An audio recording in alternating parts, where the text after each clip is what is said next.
used to entertain and, stop a baby from crying. Right, but do the noise, do the bright lights, do they also impact your baby's development? Health reporter Haley Hernandez joining us now with what doctors are now saying. Oh gosh, and we've all been there, right? We go out to eat, we're hanging out with friends, the baby starts to fuss, and what happens? You just hand him one of these, right? So these are so flashy that of course they're going to distract the baby, but is that good for the child?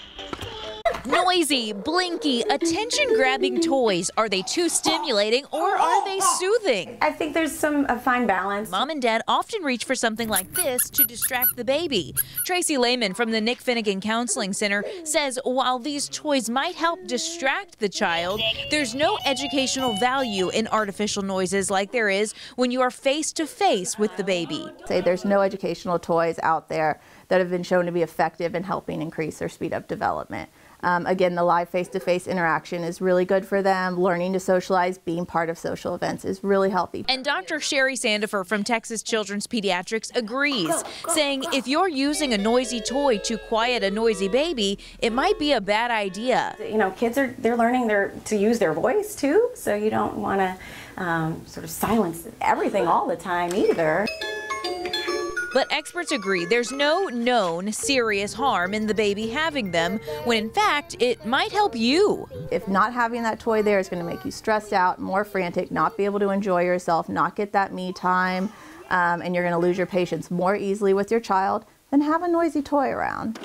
I wouldn't say go invest in like 1 million noisy toys, but one or two, yeah.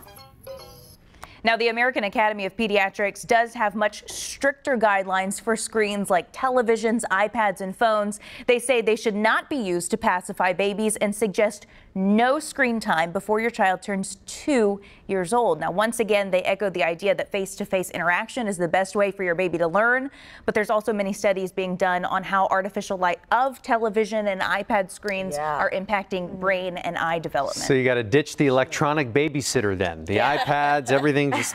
Yeah, this is a step above that if you can tolerate the noise, right?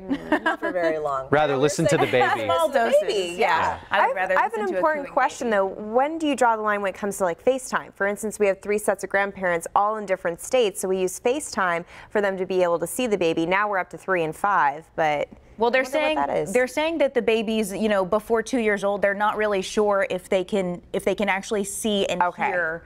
So maybe it's okay for them to watch from a distance. Yeah. Do your kids interact with the FaceTime? Yeah, they do. Yeah, so that's interesting. Interesting stuff. More studies to be done on screens. Good info. We'll